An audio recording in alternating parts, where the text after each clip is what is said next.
pemirsa yang ada di rumah, ketemu lagi tentunya bersama saya Jusma Hendra di program tentunya Narasehat, narasi kesehatan. Udah lama kita nggak main di kawasan budaya Jatiluhur Kota Pekalongan, atau lebih tepatnya di Museum Batik Pekalongan ya, bukan museum sih, monumen ya lebih tepatnya.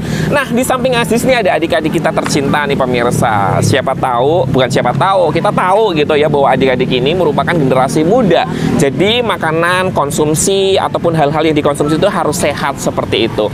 Coba kita tanyakan ya, untuk episode hari ini mereka apakah paham atau tidak. Kita langsung saja, kita kenalan dulu satu-satu. Yang pertama ini dari siapa nih? Mas Aldi. Mas Aldi, next. Mas Faris. Mas Faris. Mas Jevan. Mas Irfan. Jevan. Jevan. Oke, kalau ini Mas Rasya. Mas Rasya. Oke, kalau boleh tahu mas-mas di sini dari mana sih? Dari Kota Pekalongan. Iya. Kalau saya dari mana menurut kalian? Dari Enggak, maksudnya sekolahnya mana? Ini kayaknya lagi pada olahraga ya? Dari SD. Kok SD? SMP 02. SMP Negeri 2 Kota Pekalongan ya. Terus kalau ini sama juga ya? Kalau ini kok nggak pakai seragam, kenapa soalnya? Cuci. Lagi dicuci, tapi nggak apa-apa dari pihak sekolahan. Kalau kalian sendiri ini ya, pernah nggak sih males makan karena bad mood? Pernah nggak? Males nih makan, kan disuruh makan sama orang tua gitu, tapi males nggak jadi makan karena bad mood gitu. Pernah. Kenapa? Malas makan. Iya, maksudnya males makannya kenapa? Bad moodnya kenapa gitu? Itu belum lapar. Belum lapar. Kalau kamu? Jadi belum lapar disuruh makan jadi bad mood gitu ya. Terus kalau kamu?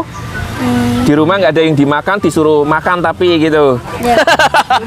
Iya, di rumah nggak ada yang dimakan tapi disuruh makan iya aja. Ini tak suruh pulang nih kalau iya aja nih. Ini harusnya kelas 1 SD ya, bukan kelas 1 SMP ya. Terus kalau kamu pernah nggak waktu disuruh makan bad mood gitu? Enggak. Terus pernahnya apa? Pernahnya main. Pernahnya main. Kalau kamu sendiri gimana? Pernah. Pernah. Masih kenyang. Masih kenyang tapi disuruh makan lagi.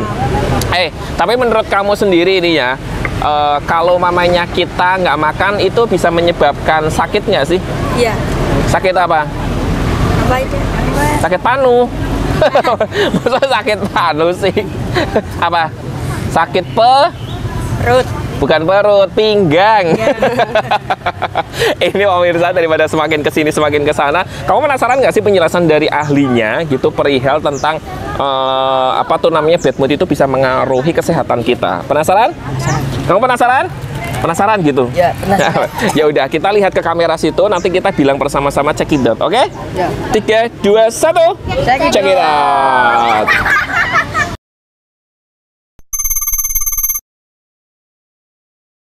Pola makan yang sehat itu yaitu suatu bentuk kebiasaan mengkonsumsi makanan yang berfungsi untuk menjaga kesehatan tubuh kita. Seperti yang kita ketahui bahwa makanan yang sehat sangat berpengaruh terhadap kebugaran tubuh kita. Nah, makanan-makanan itu tentunya sangat berperan dalam metabolisme tubuh ya, dalam menjaga mood kita, dalam menjaga kita dari serangan-serangan penyakit dan lain sebagainya. Nah, kebiasaan-kebiasaan itu membentuk sebuah pola-pola yang terbentuk itu menjadi pola makan yang sehat. Nah, pola makan yang sehat itu yaitu makanan yang mengandung gizi seimbang. Nah, kalau dulu kita mengenalnya dengan istilah 4 sehat 5 sempurna ya, tapi kalau sekarang kita ada istilahnya dari Kemenkes, namanya pola gizi seimbang. Nah, pola gizi seimbang ini yakni dalam satu piring makanan itu mengandung makanan pokok, kemudian lauk pauk ya, sumber-sumber protein, kemudian sayuran dan buah-buahan. Nah, makanan-makanan pokok tersebut jika kita konsumsi secara terus-menerus setiap hari membentuk sebuah pola makan yang sehat. Tentunya pola makan yang sehat ini akan mendukung tubuh kita dalam mempertahankan kesehatannya. Jadi kita harus mencoba untuk memulai kebiasaan-kebiasaan dalam hal kebiasaan makan makanan yang bergizi sehingga membentuk pola makan yang sehat seperti itu.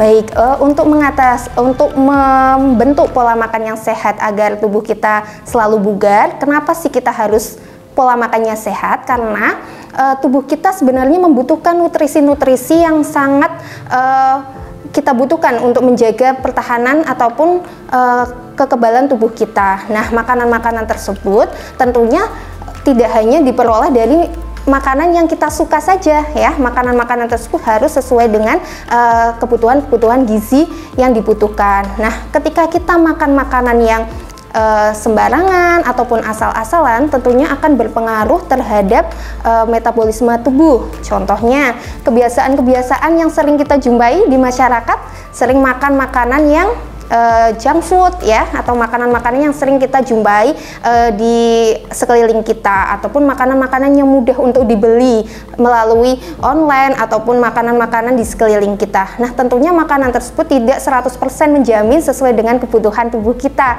Nah, biasanya kecenderungan seseorang untuk mengkonsumsi makanan-makanan tersebut, makanan yang mengandung tinggi gula, rendah serat, kemudian juga garamnya berlebih ya, minyaknya juga berlebih, tentunya akan menyebabkan resiko-resiko penyakit yang sekarang bergeser ke penyakit degeneratif ataupun penyakit tidak menular seperti yang banyak dijumpai di fasilitas pelayanan kesehatan ya, seperti penyakit stroke ya, kemudian hipertensi, diabetes. Itu tentunya didukung oleh pola makan yang kurang sehat ataupun pola makan yang mengandung zat-zat yang sebenarnya berlebih yang tidak dibutuhkan oleh tubuh, seperti itu.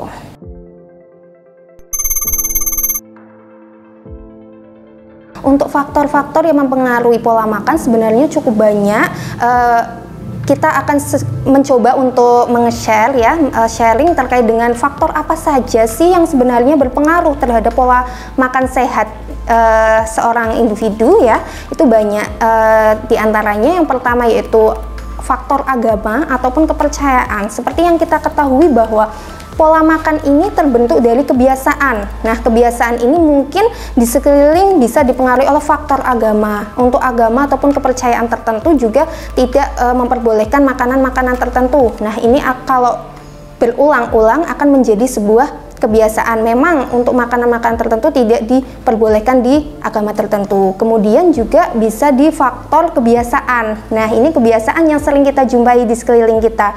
Misalkan kebiasaannya kita kalau malam harus ngeteh ataupun ngopi yang manis ya, itu membentuk sebuah kebiasaan ataupun pola makan. Nah, ini kalau berangsur-angsur setiap hari seperti itu akan lama-kelamaan menjadi sebuah residu ataupun zat-zat yang menumpuk di dalam tubuh yang sebenarnya zat itu tidak dibutuhkan oleh tubuh kita ya. Seperti misalkan makan makanan junk food, sebenarnya kadar garamnya di makanan cepat saji ini cukup tinggi. Nah, kalau itu membentuk sebuah kebiasaan, tentunya itu akan menjadi akumulasi faktor resiko penyakit-penyakit degeneratif seperti yang tadi sudah kami sebutkan. Kemudian untuk faktor selanjutnya yakni bisa juga faktor pendidikan ya, pendidikan ataupun pengetahuan ya. Jadi faktor pengetahuan ini sangat berbanding lurus terhadap keputusan seseorang untuk memilih makanan yang ia konsumsi. Misal seseorang dengan akses informasi kesehatan yang cukup, kemudian juga mungkin literasi sudah membaca pengaruh-pengaruh makanan-makanan terhadap kesehatan, tentunya akan mempengaruhi keputusan seseorang untuk memilih makanan yang ia konsumsi. Kemudian selain faktor tiga tadi yang sudah disebutkan, ada juga faktor pendapatan ya. Kalau pendapatan di sini tentunya sangat berpengaruh terhadap daya beli seseorang terhadap makanan yang dikonsumsi. Ketika seseorang mungkin daya belinya makanannya cukup tinggi, tentunya dia akan mudah untuk memilih makanan-makanan yang dia suka. Nah, kalau ini terus-menerus terjadi, maka akan membentuk kebiasaan makanan yang ia konsumsi. Nah, selain itu juga ada faktor lingkungan. Nah, ini pengaruhnya cukup besar juga terhadap pola makan seseorang. Kalau misal faktor lingkungan, bisa lingkungan kerja, lingkungan pergaulan ya, teman main ya mungkin, kemudian lingkungan keluarga, ini juga sangat berpengaruh terhadap pola makan seseorang. Misal di lingkungan keluarga, biasanya di keluarga tersebut makan sehari 3 kali ya, makanan-makanan pokoknya, kemudian gizinya seimbang, tentunya akan terbentuk sebuah habit ya, sebuah kebiasaan seseorang itu makan makanan dengan gizi yang seimbang. Lain pula juga kalau misalkan di seseorang atau biasanya generasi muda nih di pergaulan, biasanya keluar sama temennya, di situ jajannya mungkin bukan sesuai kebutuhan ya, sesuai kebutuhan nutrisi ya, mungkin pingin jajan ngopi ataupun jajan minuman manis ya, ataupun makanan-makanan yang cepat saji ya, makanan-makanan yang cenderung pedas. Biasanya kalau yang dijumpai sekarang itu lebih memilih makanan-makanan yang pedas, yang ngetren ya, tanpa melihat zat-zat apa sih yang terkandung di situ. Mungkin garam berlebih ya, kemudian minyak berlebih, rasa pedas. Nah, itu tentunya akan berpengaruh terhadap habit atau kebiasaan. Kalau sehari-hari udah biasa makan makanannya seperti itu, tentunya untuk memutuskan rantai kebiasaan tersebut perlu proses. Jadinya itu membentuk sebuah kebiasaan dipengaruhi oleh faktor lingkungan. Kemudian selain faktor lingkungan juga bisa faktor suasana hati ya. Nah, ini yang sesuai dengan topik kita pada kesempatan kali ini, yakni suasana hati. Kalau suasana hatinya mungkin lagi stres, lagi kurang baik, lagi cemas, lagi mungkin rasanya nggak nyaman. Nah, ini ada dua kemungkinan. Biasanya ada yang cenderung jadi nggak pengen makan, tapi ada juga yang cenderung jadi makannya berlebih. Ya, makannya berlebih ini kalau tidak bisa dikendalikan, ia akan lebih ke makanan-makanan yang sebenarnya tidak dibutuhkan oleh tubuh ya, kayak makanan-makanan yang junk food ya, makanan-makanan yang cenderung manis, makanan yang seratnya rendah ya, kemudian makanan yang mineralnya kurang ya, air putih kurang, seperti itu. Jadi banyak faktor-faktor sebenarnya di faktor-faktor yang mendukung terbentuknya pola makan yang sehat. Nah, itu tadi yang sudah kami sebutkan. Nah, itu salah satu beberapa faktor yang mendukung terhadap penentuan pola makan seorang individu, seperti itu.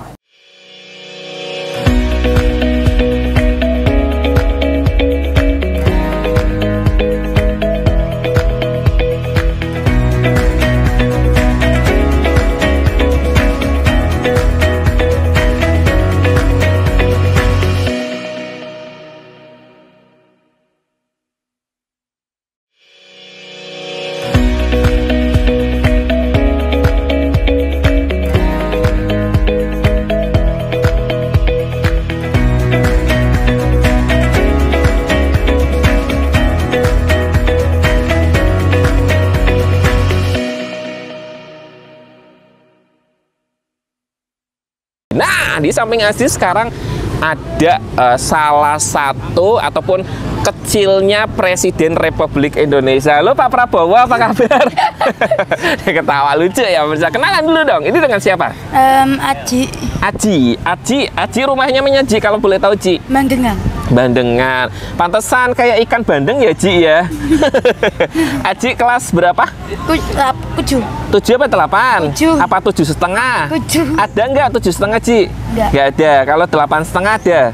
Nggak ada juga. Oke, Aji SMP mana, Ci? Kalau boleh tahu, Ji? SMP 2 juga. SMP 2 juga ya. Cerdas berarti ya, Aji ya. SMP 2 ya. Apa zonasi, Ji? Zonasi. Nggak jadi cerdas dong kalau zona. Nggak lah, Aji cerdas ya, Ci ya. Aji lagi makan apa, Ci? Bisa Kak Aziz lihat nggak? Ini apa? Es teh. Ini es teh? Bukan ya ini ya. Ini air putih nggak sih, Ci? Ci bingung. Oke, Ci, ini Kak Aziz lagi membahas tentang apa ya, pola makan itu mempengaruhi bad mood, mempengaruhi pola makan sehat gitu. Aji tahu bad mood? Tahu? Kapan menurut Aji? Nggak mood ngapa-ngapain, bawaannya pengen marah. Pengen marah ya. Kalau Aji pernah nggak bad mood? Pernah. Kenapa? Biasanya karena kenapa? Apa namanya? Lagi main epep gitu disuruh makan. Enggak. Oh enggak, apa? Apa namanya? Biasanya. Ya, kangkong sama situasi kan kondisi. Wah, pinter ya. Luar biasa loh. Iya ya. Apa biasanya gambaran kalau Aji bad mood itu biasanya kenapa? Ya biasanya gara-gara bawa suasana aja. Terbawa suasana. Contohnya? Kayak apa namanya, biasanya diganggu itu jadiin bad moodnya Aji gitu ya. Oke, tapi kalau Aji penasaran nggak sih penjelasan dari ahlinya tentang bad mood itu bisa mempengaruhi pola makan kita sehingga kita bisa terserang oleh penyakit gitu. Penasaran? Penasaran ya? Iya. Penasaran ya? Kalau penasaran kita lihat ke kamera situ, nanti kita bilang check it out bareng, oke? Oke. 3, 2, 1, Check it out.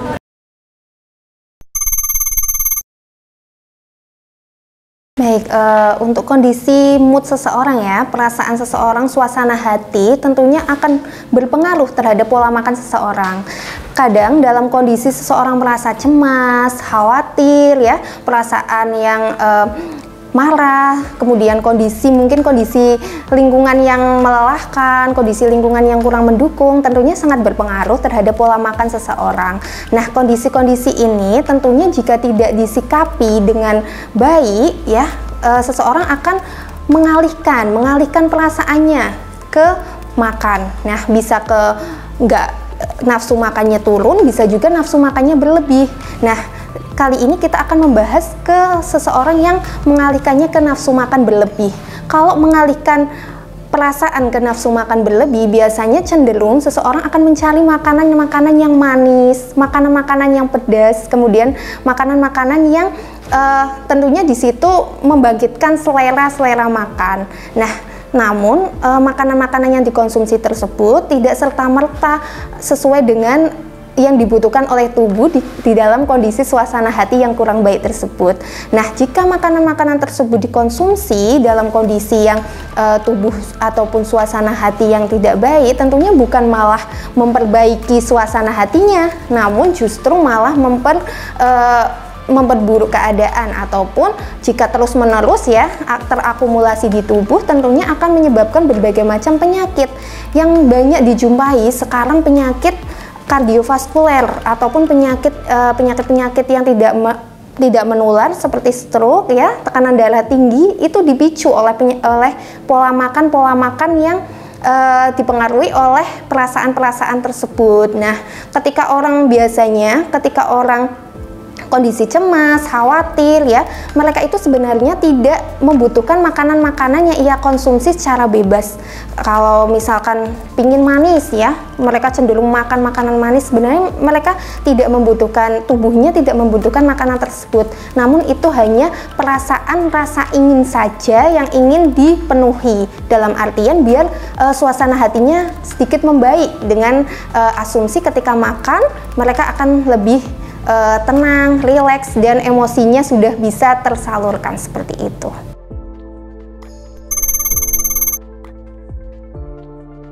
Jadi kondisi bad mood ini istilah bad mood ya. Jadi perasaan ataupun kondisi emosional yang cenderung negatif ya, dapat diartikan cenderung negatif. Nah, dalam hal ini biasanya orang yang bad mood ini dipicu oleh beberapa faktor. Nah, salah satunya diantaranya bisa faktor rasa cemas ya, rasa khawatir, mungkin juga rasa mempunyai keinginan tapi kenyataannya berbeda ya, seperti itu bisa, ataupun juga lingkungan-lingkungan yang tidak mendukung, tidak suportif terhadap dirinya. Nah, seperti itu bisa menjadi seseorang dalam kondisi bad mood. Namun kondisi bad mood ini sebenarnya bisa dikendalikan, bisa disikapi.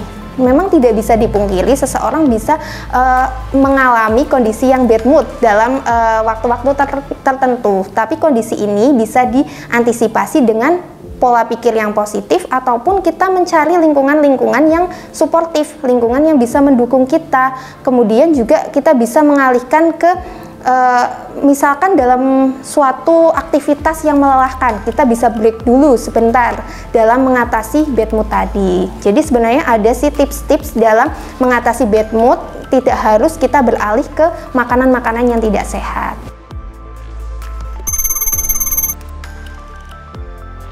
Kalau perubahan suasana hati tentu akan berpengaruh kepada perilaku makan. Ini sering kita jumpai di sekeliling kita.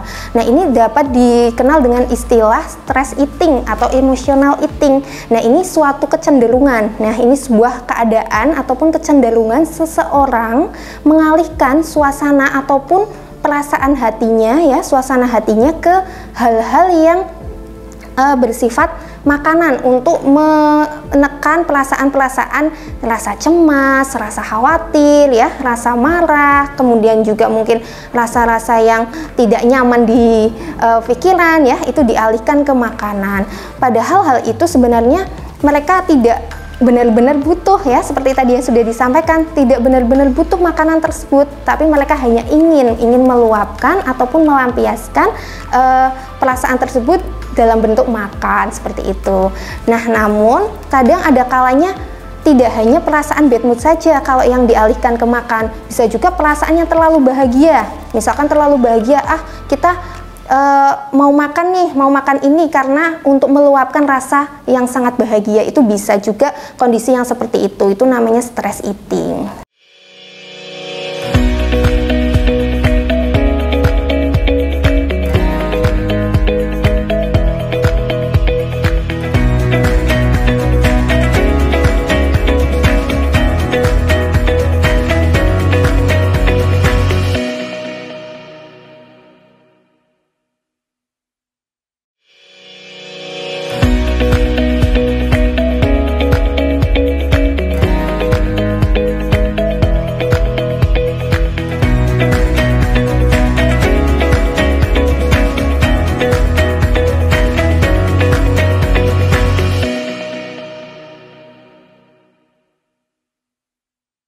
Nah, sekarang kayaknya ada yang orang lebih mature nih, ataupun orang yang lebih dewasa dibandingin tadi adik-adik kita. Ternyata adik-adik pun paham ya tentang bad mood itu seperti apa, pengaruh bad mood kepada pola makan kita. Coba kita tanya sama masyarakat Kota Pekalongan yang satu ini. Kita kenalan terlebih dahulu. Halo, dengan siapa nih?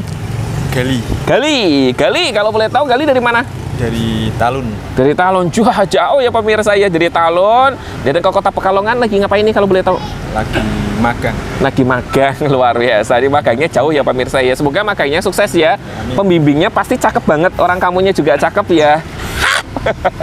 Oke, Gali, hari ini Kak Aziz lagi membahas program Narasehat perihal bad mood itu bisa mempengaruhi pola makan kita gitu. Kalau menurut kamu nih ya, ada jenis makanan apa saja sih yang dapat meningkatkan bad mood gitu, ataupun menghilangkan bad mood? Makanan jenis-jenis makanan apa saja yang dapat tentunya menghilangkan bad mood, bukan menghilangkan ya, menaikkan mood agar bagus gitu.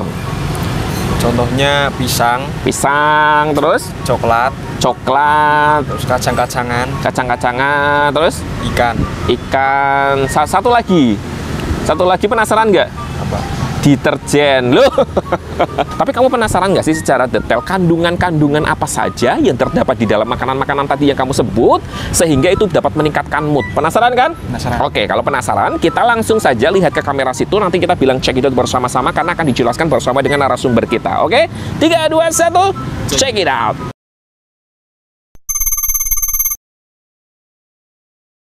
Untuk makanan yang biasanya dikonsumsi seseorang dalam kondisi bad mood ya, cenderung makanan yang tinggi gula, kemudian tinggi yang makanan pedas ya, makanan berlemak dan tinggi garam. Selain itu juga makanan-makanan yang kurang serat ya, makanan yang kurang serat, kemudian air mineralnya kurang ya, kayak gitu. Jadi kebutuhan tubuhnya tidak terpenuhi kalau dalam kondisi bad mood, seringnya seperti itu.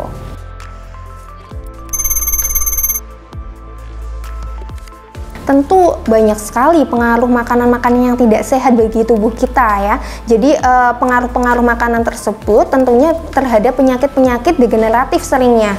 Jadi penyakit-penyakit kardiovaskuler, penyakit-penyakit tekanan darah tinggi, penyakit yang disebabkan penyakit jantung ya, penyakit stroke, kemudian penyakit diabetes, kemudian juga lari ke penyakit sistem pencernaan ya. Kalau misalkan terlalu makan makanan yang pedas dan lain-lain ya, itu sering berpengaruh kepada sistem pencernaan kita. Selain itu juga makanan-makanan yang tinggi garam ya, ini tinggi garam ini sering banget kita jumpai di sekeliling kita, makanan yang tinggi garam. Nah, ini sangat berpengaruh kepada penyakit hipertensi yang sering kita jumpai di fasilitas pelayanan kesehatan.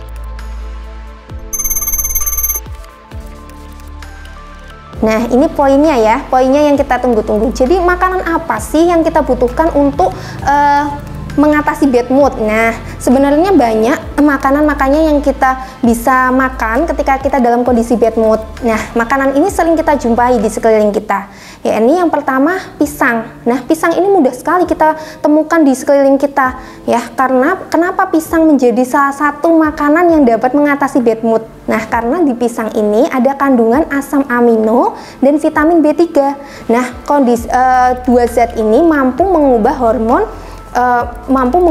asam amino menjadi hormon serotonin yang mampu menciptakan suasana hati lebih tenang, seperti itu. Kemudian juga coklat. Nah, ini mungkin anak-anak muda sering suka beli coklat nih karena lagi nggak mood. Nah, ini benar sekali kalau coklat bisa untuk mengatasi bad mood, namun dalam jumlah yang tidak berlebih, karena coklat ada kadar gulanya juga ya. Kadar gulanya kalau berlebihan juga nggak bagus. Nah, ini coklat bisa mampu menekan hormon kortisol atau hormon stres, seperti itu. Kemudian juga makanan selanjutnya ikan. Nah, ikan ini kaya akan omega.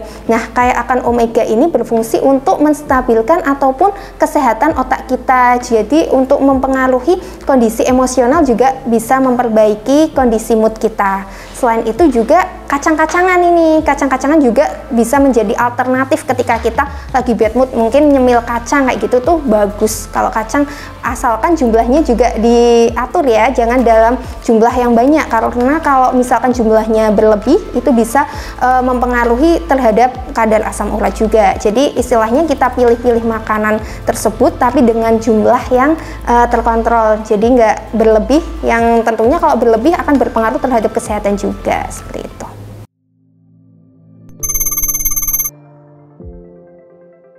Untuk pemirsa di rumah, mari kita jaga kesehatan tubuh kita dengan atur pola makan yang baik, yang sehat, serta lifestyle yang sehat.